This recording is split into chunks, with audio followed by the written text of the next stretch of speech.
Hello friends, welcome to CSC knowledge. Guys, आज हमारा lecture 2 है यूनिट 4 का कॉम्प्लेक्स वेरिएबल इंटीग्रेशन का। पिछले लेक्चर में हम लोगों ने देखा था, कुछ क्वेश्चन देखा था जो हमारा इक्वेशन ऑफ लाइन के थ्रू बन रहा था, एक ट्रायंगल फिगर बन रहा था और मैंने आपको एक खुद से ट्राई करने के लिए भी दिया था। फ्रेंड्स, तो आज हम नया क्वेश्चन देखते हैं। हमारा क्वेश्चन है prove that integral C D Z upon Z minus A equal to 2 pi iota. एक पार्ट ये है। दूसरा है close integral C Z minus A की power N D Z equals to 0 where N not equals to -1। ये दिखाना है हमें, जहाँ where C is the circle Z minus A equal to R और Z minus A equal to R E की power iota theta. ये वाला आपका कौन सा फॉर्म है याद करिए, ये आपका एक्सपोनेंशियल फॉर्म है, या इसी को हम क्या कहते हैं, एंगुलर फॉर्म कहते हैं। ठीक है, तो ये डाटा दोनों के लिए है, इसके लिए भी इसके लिए भी। चलिए यहाँ पे हम सॉल्व करना शुरू करते हैं। देखिए गाइस, मैथ में क्या होता है ना कि हमें प्रोसेस याद रखना होता है कि हाँ ये क्वेश्चन आया तो हमें ये पार्ट करना है, ऐसे करना है, अगला स्टेप ये होगा, फिर अगला स्टेप ये होगा। प्रोसेस याद करिए कि कैसे इसको सॉल्व करना है। ठीक है, तो जैसे सबसे पहले हमारे पास क्वेश्चन आया, क्या आया पहला, close integral C D Z upon Z minus A. ये आपको प्रूफ करना है किसके इक्वल, 2 पाई आयोटा के इक्वल।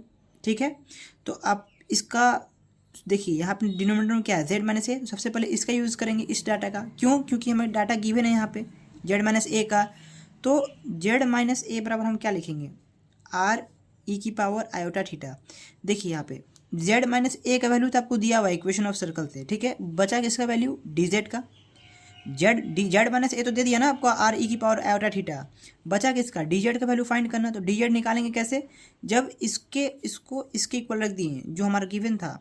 अब क्या करेंगे, तो हमें डी जेड मिल जाएगा, डिफरेंशिएशन कर देंगे किसके रिस्पेक्ट में, ऑलवेज थीटा के रिस्पेक्ट में डिफरेंशिएशन करेंगे। ठीक है, तो हमें किसका वैल्यू मिल जाएगा, डी जेड का। देखिए कैसे, D Z upon with respect to theta करेंगे, ये कांस्टेंट है, कांस्टेंट का डिफरेंशिएशन 0। पता होगा आपको कि इक्वेशन ऑफ सर्किल में ये आपका क्या है, ये आपका सेंटर बताता है और आर आपका रेडियस बताता है। ठीक है, तो अब क्या हो जाएगा, देखिए आर यहाँ पे इसके रिस्पेक्ट में तो डिफरेंशिएशन नहीं कर रहे हैं, थीटा के रिस्पेक्ट में कर रहे हैं। तो थीटा के रिस्पेक्ट में कर रहे हैं तो डिफरेंशिएशन ऑफ वी की power iota theta with respect to D iota theta नीचे आएगा चेन रूल से। फिर आप डी आयोटा थीटा करेंगे with respect to D theta. ठीक है, ये चेन रूल है। देखिए तो यहाँ से आपका वैल्यू क्या आएगा, आर एज इट इज़। आपको पता है ई की पावर एक्स का डिफरेंशिएशन या इंटीग्रेशन जो करिए वही वैल्यू रहता है। तो यहाँ हमें डिफरेंशिएशन करना है, तो ये ई की पावर आयोटा थीटा ही रहेगा। और आयोटा यहाँ से कांस्टेंट अदर ट्रीट होगा तो ये बाहर आएगा, और D theta by D theta क्या हो जाएगा, 1 हो जाएगा। तो आयोटा बाहर कर दिए। ठीक है, ये किसका है आपका, D Z upon D theta का वैल्यू। अब डी थीटा को हम इधर सेंड कर देते हैं, इधर ट्रांसफर किए तो हमें किसका वैल्यू मिल गया, डी जेड का। जेड माइनस ए पता है, डी जेड हम निकाल लिए। तो अब यहाँ पे वैल्यू रखेंगे तो क्या हमें वैल्यू मिल जाएगा, देखिए close integral D Z upon Z minus A, ये आपका वैल्यू है। वैल्यू पुट करिए, डी जेड का वैल्यू हमने क्या निकाला, ये close integral R iota E की power iota theta D theta, ये हमने डी जेड का वैल्यू फाइंड किया। डिनोमिनेटर में क्या है, जेड माइनस ए, और जेड माइनस ए का डाटा क्या है, आर ई की पावर आयोटा थीटा।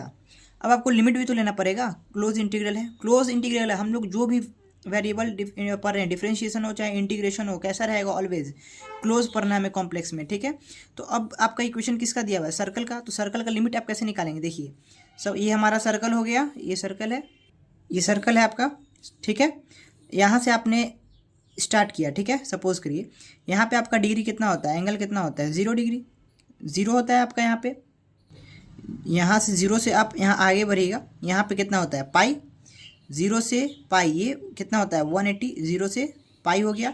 अब वापस एक राउंड और आएगा तब तो आपका ये क्लोज बनेगा। क्लोज का डेफिनेशन आपने क्या पढ़ा था, याद करिए, जहाँ इनिशियल हो वहीं पे फाइनल हो तो आपका वो क्लोज फिगर बनता है। तो सर्कल, एक कंप्लीट सर्कल कितना एंगल बना रहा है, 0 से पाई, फिर पाई से 2 पाई। इट मीन्स 0 से 2 पाई आपका एक क्लोज फिगर बना रहा है ना सर्कल। तो इसका लिमिट क्या हो जाएगा, 0 से 2 पाई हो जाएगा। लिमिट डिसाइड कर ली सर्कल का, कैसे हुआ आपको समझ में आ गया। अब देखिए वैल्यू जो कट रहा है उसको कट करिए, आर से आर खत्म, आयोटा से आयोटा यहाँ पे नहीं कट रहा है, ई की पावर आयोटा थीटा, ई की पावर आयोटा थीटा। बचा क्या हमारा, 0 से 2 पाई आयोटा बच जाएगा और डी थीटा बच जाएगा। लिमिट भी हमने पुट कर दिया। उसके बाद हमारा प्रोसेस क्या हो जाएगा, इंटीग्रेशन करना है। आयोटा कॉन्स्टेंट ट्रीट होगा, आयोटा को बाहर किए, डी थीटा का इंटीग्रेशन क्या हो जाएगा, थीटा हो जाएगा। और ये लिमिट 0 से 2 पाई। डी थीटा कैसे हुआ, याद करिए कि इंटीग्रेशन ऑफ डी एक्स कुछ नहीं है तो 1 रहता है, और कांस्टेंट का इंटीग्रेशन जिसके रिस्पेक्ट में करते हैं उससे मल्टीप्लिकेशन हो जाता है, ठीक है। तो डी एक्स का इंटीग्रेशन एक्स होता है, इसी तरह डी थीटा का इंटीग्रेशन क्या हो गया, थीटा हो गया। अब आप इसका वैल्यू पुट करिए, upper limit minus lower limit, iota as it is, theta पहला क्या है अपर लिमिट ऊपर वाला, तो 2 पाई ये अपर लिमिट कर दिए, माइनस लोअर लिमिट, थीटा क्या है 0, अब यहाँ पे लोअर लिमिट 0 था, तो अब जब इसको गुना करेंगे तो क्या है आपका 2 पाई आयोटा। देखिए हमें यही वैल्यू तो फाइंड करना था, close integral C D Z upon Z minus A equal to 2 pi iota, यही तो हमें पहला प्रूफ करना था। देखिए तो कितना सिंपल था। चलिए अब हम दूसरा प्रूफ करते हैं। फ्रेंड्स देखिए ये हमारा दूसरा क्वेश्चन है, क्या है हमारा एलएचएस में, ये हमारा दूसरा है, close integral C Z minus A की पावर एन डी जेड आप फाइंड कर चुके हैं, जेड माइनस ए का वैल्यू आपको पता है, बस पावर क्या आ गया एन आ गया, तो बस वैसे सॉल्व करिए। ये क्या हो गया close integral C Z minus A का वैल्यू क्या है आर ई की पावर आयोटा थीटा, तो आप लिख दीजिए आर ई की power iota theta, Z minus A के वैल्यू पुट कर दिए, पावर सब में क्या है एन था ना, और डी जेड का वैल्यू आपने क्या फाइंड किया है आर आयोटा ई की power iota theta D theta, ये हमने डी जेड की वैल्यू फाइंड किया है। अब नेक्स्ट स्टेप में क्या करेंगे, लिमिट भी रख देंगे। देखिए लिमिट हम क्या फाइंड किए हैं 0 से 2 पाई। अब यहाँ पे जो n है सबका n इसमें भी आएगा इसमें भी आएगा, क्योंकि होल में पावर n है ना, तो r की पावर n लिख सकते हैं और e की पावर आयोटा n थीटा लिख सकते हैं ना, बिल्कुल लिख सकते हैं क्योंकि n दोनों से मल्टीप्लिकेशन है पावर में, ठीक है।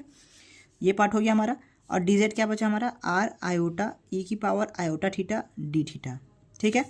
अब आप यहाँ से सॉल्व करना शुरू करिए, तो इंटीग्रल 0 से 2 पाई, आर की पावर एन, आर कहाँ का है, एक यहाँ पे है एक यहाँ पे है, तो पहले आर को सॉल्व किए तो एन प्लस क्या हो जाएगा 1 हो जाएगा, क्योंकि यहाँ पे आर का पावर क्या है 1 है, कुछ नहीं है तो, और जब बेस सेम हो तो पावर ऐड हो जाता है, तो एन प्लस 1 हो गया यहाँ पे आर।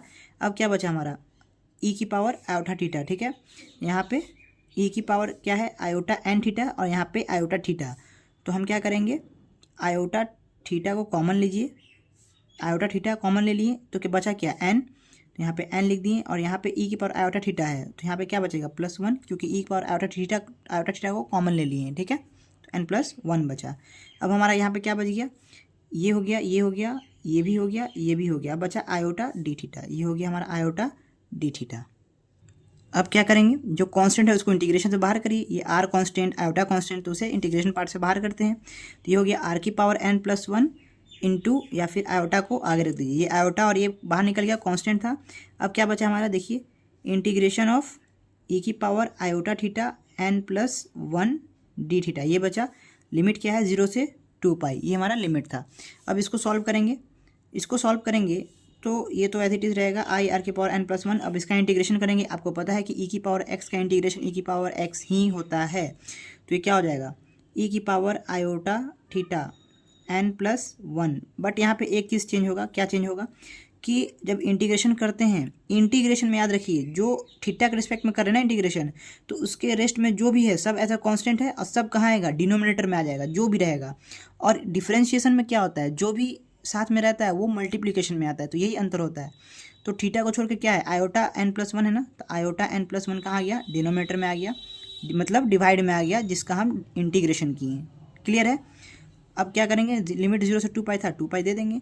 अब आप देख रहे हैं कि आयोटा से आयोटा खत्म, अब ये क्या बचेगा आर की power n+1 upon n+1, limit put करेंगे कहाँ पे, थीटा का जगह क्या पुट कर दीजिए 2 पाई पुट कर दीजिए, तो ई की पावर 2 पाई आयोटा और यहाँ n+1 हो गया। अब यहाँ पे क्या 0 है, लोअर लिमिट तो 0 हो जाएगा, बिल्कुल नहीं है, क्यों, क्योंकि थीटा पावर में है ना, और किसी का भी पावर का 0 क्या हो जाता है 1, ये थीटा 0 होगा, माइनस ई की पावर 0, तो ई की पावर 0 क्या हो जाएगा 1 हो जाएगा। कैसे, क्योंकि थीटा 0 है तो पूरा वैल्यू क्या हो जाएगा पावर का 0, तो ई की पावर 0 क्या हो गया 1 हो गया। क्लियर है आपका यहाँ तक। फ्रेंड्स यहाँ से हमें एक चीज़ पता चल रहा है, देखिए हमें क्वेश्चन में एक पार्ट बोल रहा था where n not equals to -1, n -1 के इक्वल नहीं होना चाहिए, तो आप यहाँ पे देखिए आपका डिनोमिनेटर में क्या आ रहा है n+1 आ रहा है ना, तो यहाँ से हमें एक डाटा मिला ना कि n क्या होना चाहिए, -1 के इक्वल नहीं होना चाहिए। क्यों नहीं होना चाहिए? क्योंकि अगर ये -1 हो गया तो डिनोमिनेटर में 0 आ जाएगा, और अगर डिनोमिनेटर में 0 आ गया तो नॉट डिफाइन का टर्म हो जाएगा। तो यहाँ से हमें एक पार्ट मिला कि n की वैल्यू क्या होनी चाहिए, -1 नहीं होना चाहिए। हमने लिमिट भी पुट कर दिया, वैल्यू निकाल लिया। अब आप सोचेंगे कि हमारा अगला स्टेप क्या होगा।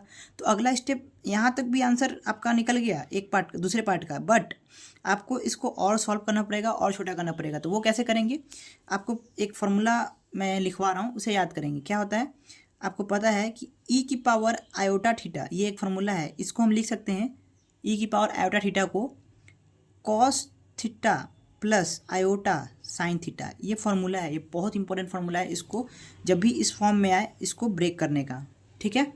तो अब क्या करते हैं, यहाँ पे हम इसको ब्रेक करते हैं। e की पावर आयोटा थीटा, यहाँ पे आयोटा ये है और थीटा क्या आ जाएगा 2πn+1 e की पावर आयोटा थीटा। फॉर्मूला से मतलब क्या करेंगे, कंपेयर करके सॉल्व करेंगे। तो ये आपका r की पावर n+1 अपॉन n+1 है। ये क्या हो जाएगा, e की पावर आयोटा थीटा क्या होता है कॉस थीटा। थीटा क्या है आपका, आयोटा को छोड़ के 2πn+1, ये है ना 2πn+1, ये हो गया आपका क्या cos theta, plus iota sine theta, sine theta यही है हमारा 2πn+1, ये हो गया हमारा, और -1 यहाँ पे ऑलरेडी है। कितना सिंपल है, देखिए कोई मुश्किल नहीं है गाइस इसमें। देखिए r की पावर क्या हो गया, ये n+1 हो गया अपॉन n+1। आपको अब पता होगा कि cos 2π का वैल्यू क्या होता है। देखिए यहाँ पे, यहाँ समझिए, यहाँ देखिए cos 2π, cos पाई 180 पे -1 होता है जब आपका निगेटिव साइड हो। अब यहाँ पे आएगा तो क्या हो जाएगा वापस 2π। तो इवन मल्टीपल ऑफ cos क्या होता है, ऑलवेज 1 होता है। cos 2π 4π 6π ऑलवेज क्या होगा 1 होगा, पॉजिटिव वैल्यू देगा, ठीक है। और साइन क्या होता है, साइन ऑलवेज पाई पे, साइन ऑलवेज 2π 4π, या फिर जब भी n π, साइन n π क्या होता है समझिए ऐसे, साइन n π ऑलवेज 0 होता है, और cos n π क्या होता है, डिपेंड करता है वैल्यू पे कि वो यहाँ पे है या फिर यहाँ पे है। तो 2π 4π 6π जब आएगा तो वो कहाँ पे होगा, इस प्लेस पे होगा, और cos ऑलवेज इस प्लेस पे क्या होता है पॉजिटिव होता है। इस मीन्स cos 2π 4π 6π इवन cos का मल्टीपल ऑलवेज क्या देगा 1 देगा वैल्यू। तो यहाँ से हम आपको क्यों समझा रहे हैं, देखिए क्योंकि cos 2π है ना यहाँ पे, तो cos 2π क्या हो जाएगा 1 हो जाएगा। अब आप सोचेंगे कि इस n का वैल्यू भी तो कुछ होगा, बिल्कुल होगा। अब आप यहाँ पे n की जगह कुछ भी रखिए, 0 रखिए, 1 रखिए, 2 रखिए, वो क्या देगा जब इसको मल्टीप्लाई करेगा तो इवन देगा ऑलवेज, क्योंकि n+1 है। चलिए आप 3 लीजिए, तो 3+1 क्या हो गया 4, 4 2 8π, cos 8π, फिर यहीं पे आएगा 2π 4π 6π 8π, फिर यहीं पे आ रहा है ना, यहाँ पे cos क्या होता है पॉजिटिव होता है। तो इसका वैल्यू क्या निकलेगा, cos 2π 1 हुआ और ये n+1 दिया, तो n+1 की जगह कुछ भी आप n के वैल्यू पे रखिए, आपको इवन मल्टीपल ही cos आएगा, इसीलिए इसका वैल्यू क्या हो जाएगा 1 हो जाएगा। प्लस आयोटा साइन 2π, साइन 2π किसी भी वैल्यू पे वैल्यू क्या देगा 0 देगा, साइन 2π 0 होता है, बस इतना याद रखिए। और यहाँ पे क्या है -1 कट गया। अब ये -1 से +1 खत्म, बचा क्या 0। आप 0 का मल्टीप्लिकेशन किसी भी नंबर से करिएगा तो क्या आएगा 0। समझ में आ रहा है फ्रेंड्स आपको।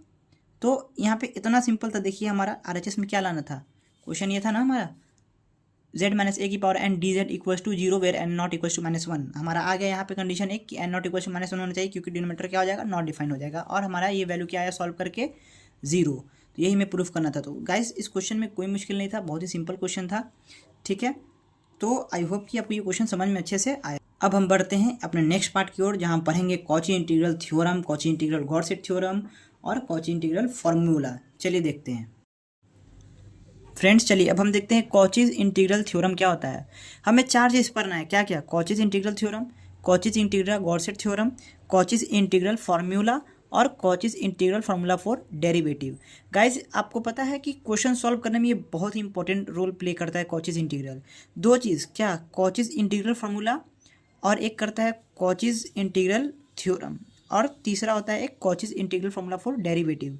ये 3 चीज़ आपको क्वेश्चन को सॉल्व करने में बहुत ही हेल्प करेगा, और इसमें से क्वेश्चन आपके एग्जाम में 100% आएगा, ठीक है। तो चलिए देखते हैं कि हमारा कॉचीज इंटीग्रल फार्मूला क्या कहता है, थ्योरम क्या कहता है। हमारा कॉचीज इंटीग्रल थ्योरम कहता है if F Z is an analytic function then F dash Z is continuous at all points inside and on a simple close curve C, then integrate this equals to 0। ये आपका Cauchy's integral है। इसमें क्या condition है कि F dash Z क्या होना चाहिए, कंटिन्यूअस होना चाहिए ऑल पॉइंट पे। एफ जेड क्या है, एनालिटिक फंक्शन है, ठीक है यहाँ पे। और इसी का एडवांस फॉर्म आता है कॉचीज इंटीग्रल गॉड-सेट। मतलब ये आपका जो कॉचीज इंटीग्रल थ्योरम दिया, इसी को एक्सपेंड किया कौन? गॉड-सेट। कॉचीज इंटीग्रल गॉड-सेट ये क्या कहता है कि एफ जेड एनालिटिक फंक्शन होना चाहिए ऑल पॉइंट पे inside and on a simple close curve, then this equals to zero. It means that कि यहाँ पे एफ जेड कंटिन्यूस वाली जो कंडीशन लगाया ना, वो गॉड-सेट ने कहा कि इसकी कोई ज़रूरत नहीं है। ठीक है, ये कंटिन्यूस नहीं भी हो फिर भी जीरो होगा। ठीक है ना। अब यहाँ पे आपको ये तो हुआ आपका कि क्या मतलब दोनों का कहने का मतलब क्या था वो मैंने आपको समझाया। अब जो क्वेश्चन को सॉल्व करने का तरीका है वो देखिए क्या है, समझिए। पोल की बात आती है, ऑलवेज हम पोल देखते हैं, याद रखिएगा। पोल क्या होता है वही मैं आपको ये बताऊंगा, ठीक है ना। जब क्वेश्चन सॉल्व करेंगे आप तो मेन पॉइंट आपका ये 100% याद होना जरूरी है। ये कहता है कि if there is no pole inside and on the contour, contour means close curve, then integral of F Z D Z equals to zero. Close integral of F Z D Z क्या होना चाहिए? Zero होना चाहिए। ये समझिए, बाकी नहीं समझ में आया कोई दिक्कत नहीं, क्वेश्चन करेंगे समझ में आएगा, लेकिन ये पॉइंट आपको समझना बहुत ज़रूरी है। कह रहा है कि इफ़ देयर इज नो पोल, पोल क्या होता है? पोल आपका सपोज करिए कि ये है ना, पोल यहाँ पे देखिए, पहले ये डिटेल देखिए। ये बोल रहा है कि poles of the integrand are F Z given by, देखिए कैसे गिवन, पोल कैसे बता रहा है, कैसे निकलेगा? Given by putting the denominator equals to zero. कैसे निकलेगा? डिनोमिनेटर को क्या करिए? जीरो के इक्वल पुट करिए तो आपको क्या मिलेगा? पोल्स। सपोज करिए कि आपका क्वेश्चन ऐसे है इस फॉर्म में, F Z upon Z minus A, ये आपका क्वेश्चन है इंटीग्रल, ठीक है ना। तो यहाँ से हम आपसे पूछे पोल क्या होगा, तो जो डिनोमिनेटर में जेड माइनस ए दिख रहा है ना, उसको जीरो को इक्वल करिए, जेड इक्वल्स टू क्या आ गया? ए। तो ए आपका क्या हो गया? पोल हो गया। यही कह रहा है, बस सिंपल यही है। क्वेश्चन सॉल्व करेंगे तो 100% समझ में आ जाएगा, ठीक है। अभी सॉल्व करेंगे तो आपका ये पॉइंट याद आना चाहिए कि inside and on the contour नहीं हो, no pole inside and on the contour, then integral close integral F Z D Z equals to zero हो जाएगा, डायरेक्ट जीरो हो जाएगा। इसका मतलब क्या है कि इनसाइड और ऑन, सपोज करिए ये हमारा एक सर्कल है, ठीक है, ये सर्कल है हमारा। अब आपका एक पॉइंट है, सपोज करिए ये हमारा एक फिगर बना। अब आपका पॉइंट यहाँ पे ये जीरो है, यहाँ पे वन है, यहाँ पे वन है, यहाँ पे -1 है, यहाँ पे 1 है, ठीक है। ये आपको एक डिटेल दे दी। अब हम कुछ सॉल्व किए, आपका पोल मान लीजिए था ऐसे डी जेड अपॉन जेड -2, ये आपका गिवन था। तो आपको पोल कैसे निकालेंगे? डिनोमिनेटर को जीरो को इक्वल करके, तो जेड -2 इक्वल टू जीरो करेगा तो जेड की वैल्यू क्या आएगा? 2 आएगा। क्या 2 इस फिगर पे या फिर ऑन द फिगर आ रहा है? देखिए जेड इक्वल्स टू क्या है? 2। तो यहाँ पे एक्स पे जाएगा तो यहाँ पे 1, यहाँ पे क्या आएगा? सपोज करिए 2 आएगा। यानी यहाँ पे जो पोल हमारा कहाँ है? यहाँ पे है। यानी इस कर्व से क्या है? बाहर है, आउटसाइड है, इनसाइड नहीं ना लाई कर रहा है कहीं पे, या फिर ऑन द सर्कल तो लाई नहीं कर रहा है ना। जैसे एग्जांपल दे रहे हैं हम आपको, कहाँ है? 2 इस फिगर के बाहर है। यही कह रहा है कि if there is no pole inside and on मतलब इसके ऊपर, on the curve, contour means curve, then integral of F Z D Z हम डायरेक्टली क्या पुट कर देंगे? जो भी गिवन होगा जीरो को इक्वल पुट कर देंगे, ठीक है। चलिए, आपको समझ में आओ नहीं समझ में आओ तो हम क्वेश्चन करेंगे तो आपको और क्लियर हो जाएगा। अब आता है दो चीज़, क्या क्या? एक आता है Cauchy's integral formula for derivative. आपने एक के स्टेप क्या पढ़ा कि जब पोल आपका फिगर के आउटसाइड ले करेगा तब तक को समझ में आ गया कि आंसर डायरेक्टली क्या हो जाएगा? जीरो हो जाएगा जब पोल आउटसाइड ले करेगा। लेकिन जब पोल हमारा इनसाइड या ऑन द कर्व लाई करेगा तो उसका भी तो कुछ कंडीशन होगा, उसको भी तो सॉल्व करना होगा।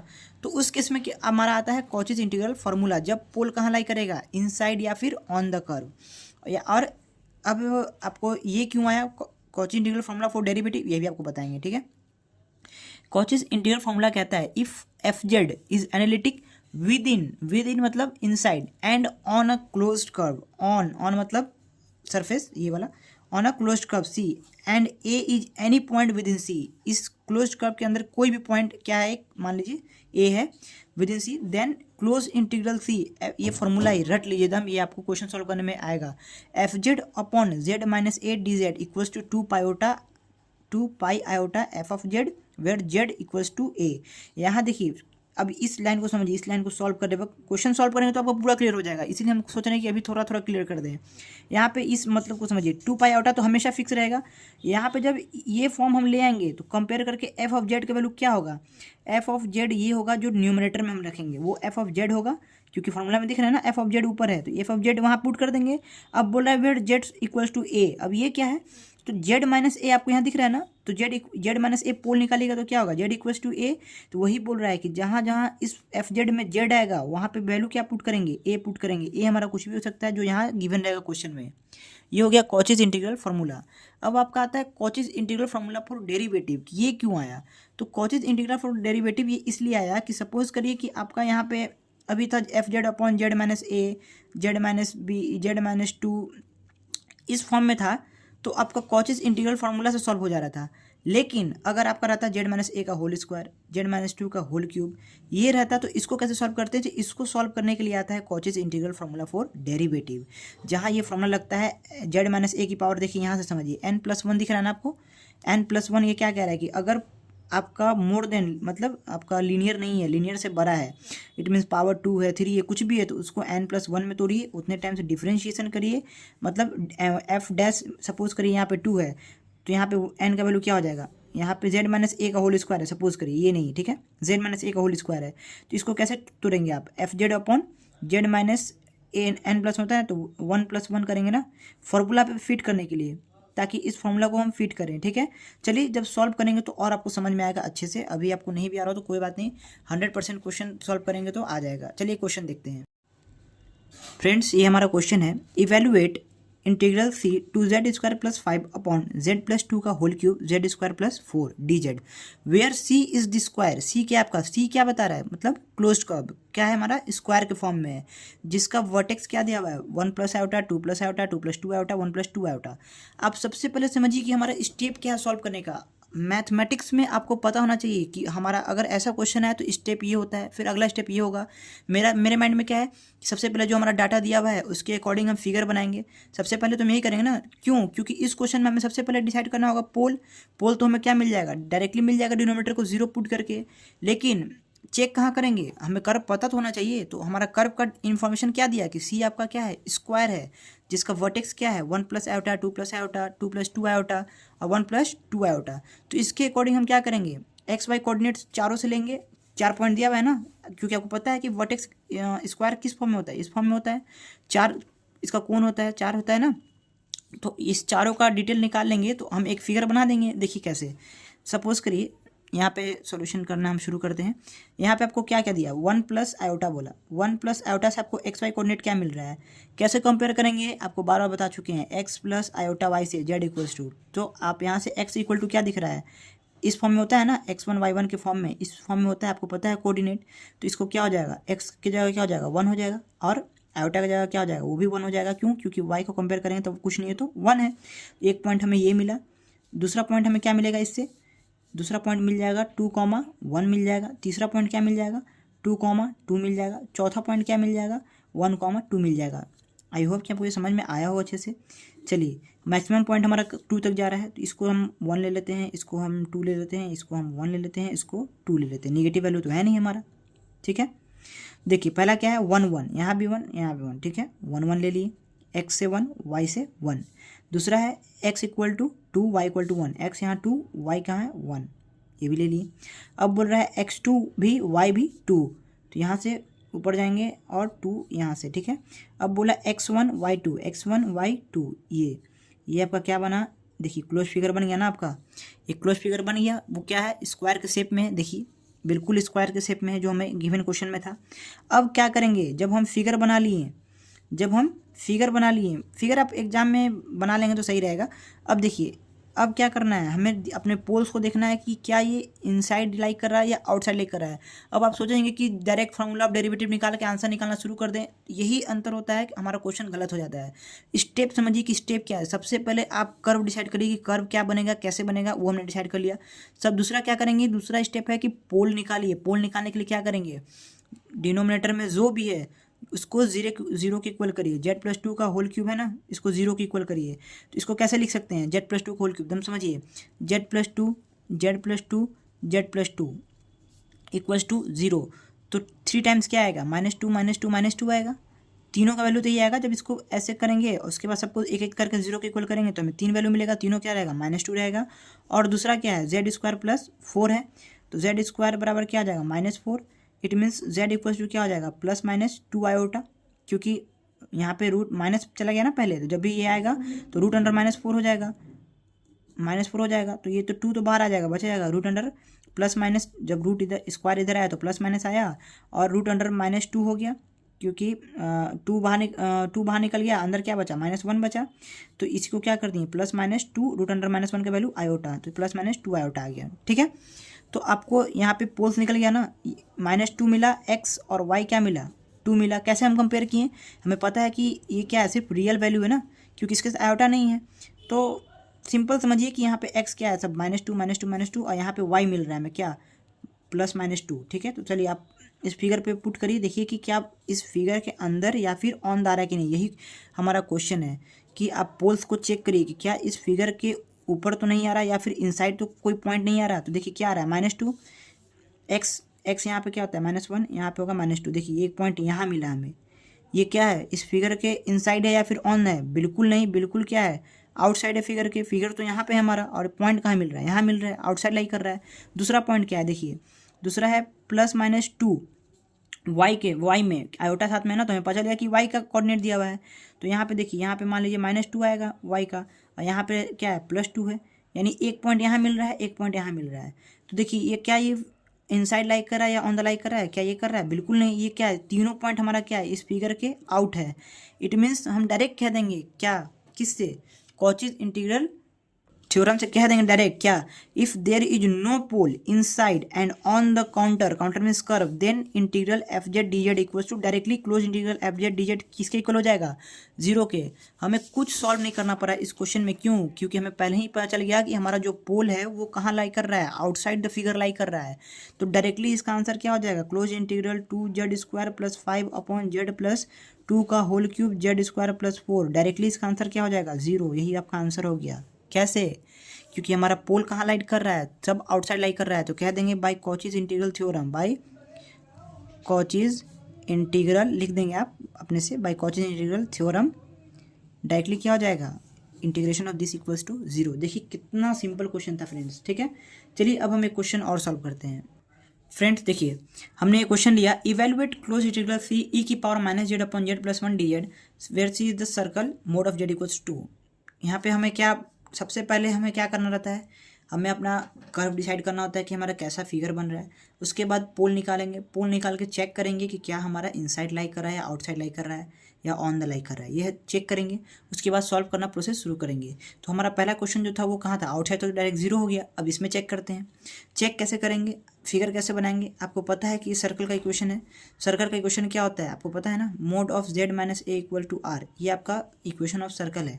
ठीक है, तो यहाँ पे कंपेयर जब आप इससे करेंगे गिवन डेटा से, तो आपको ए का वैल्यू क्या मिल रहा है, कुछ नहीं है, तो ए हमारा क्या है 0, जहाँ ए हमारा क्या होता है सेंटर, ये ए सेंटर होता है, तो सेंटर आपका क्या है सर्कल का 0, और ये क्या है रेडियस, रेडियस कितना दिया हुआ है 2। तो फिगर बनाइए, चलिए फिगर बनाते हैं। यहाँ पे सेंटर क्या बोला है 0, यानी ऑरिजिन पे लाई करेगा। ठीक है, अब क्या कह रहा है, डिस्टेंस रेडियस कितना होना चाहिए 2, सपोज करिए यहाँ 1 है, यहाँ पे 2 है, तो ये रेडियस हो गया, इसका डिस्टेंस हो गया ओरिजिन से यहाँ पे 2, तो इधर भी 2 जाएगा। आपको पता है कि सर्कल है तो इधर भी 2 रेडियस होता है ना, इक्वल होगा हर जगह, यहाँ भी 2, यहाँ -1 -2, यहाँ भी -1 और -2, यहाँ तक जाएगा। ठीक है, ये आपका एक फिगर बनेगा ना, ये आपका बन गया।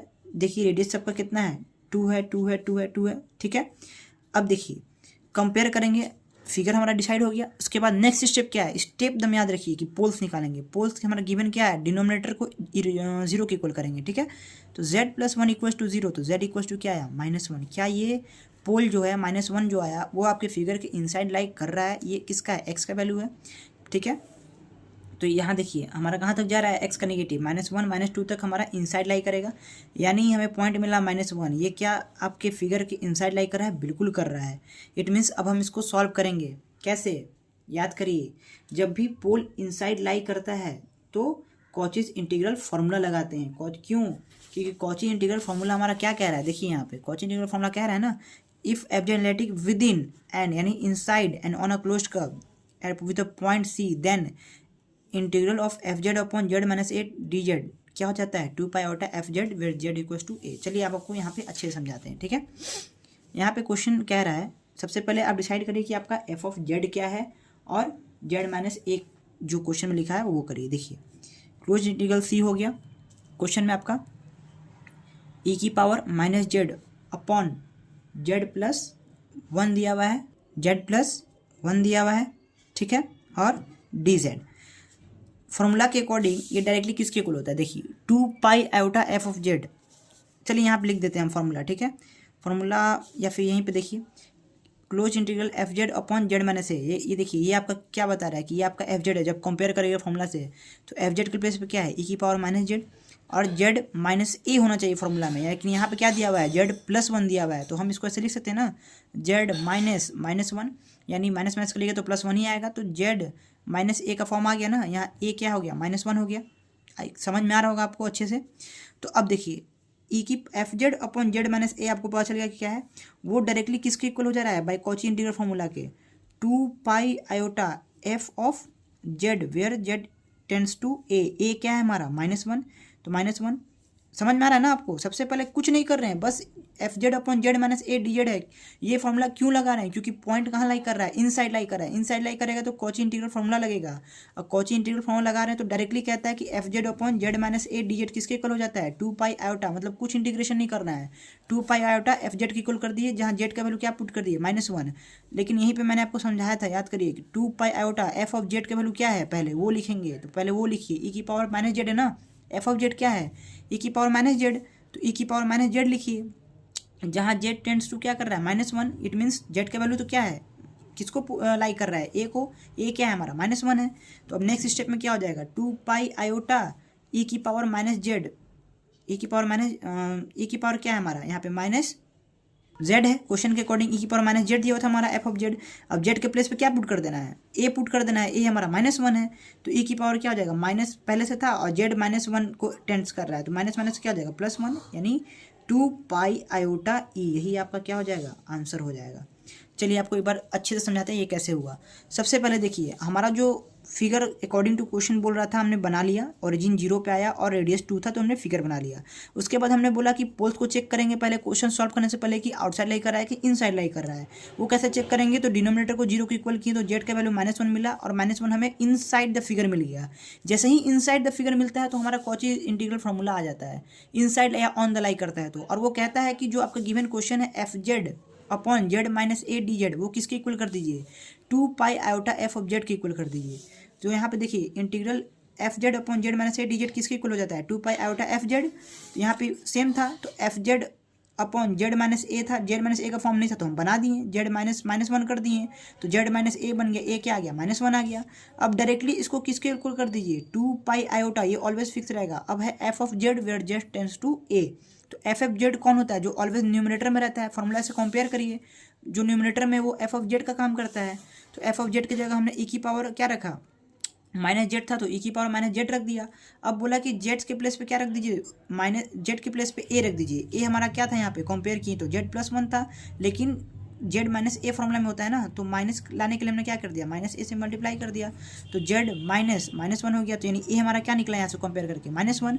तो हमने जेड की जगह क्या माइनस वन रखा, तो माइनस माइनस प्लस हो गया, और ई की पावर वन वन होता है, तो 2 पाई आयोटा ई हमारा फाइनल आंसर आ गया। तो गाइज ये लेक्चर आपको अच्छे से आई होप कि समझ में आया हो। नेक्स्ट लेक्चर में हम और भी इंपॉर्टेंट क्वेश्चन करेंगे, इससे रिलेटेड और अच्छे से करेंगे, ठीक है फ्रेंड्स। तो आज के लिए इतना ही रहने देते हैं, फिर नेक्स्ट लेक्चर में और इंपॉर्टेंट क्वेश्चन देखेंगे और हमारा कॉन्सेप्ट क्लियर करेंगे, और भी क्वेश्चन डेरिवेटिव का, और कब हम लोग पोल को निकालने का, कब हमारा इनसाइड आउटसाइड जो भी लाई कर रहा है सब देखेंगे। और ये लेक्चर अब बहुत ही इंपॉर्टेंट है, इसको ऐसा क्वेश्चन एग्जाम में आता है, और क्वेश्चन इस पर हम प्रैक्टिस कराएंगे अगले लेक्चर में। Okay, thanks.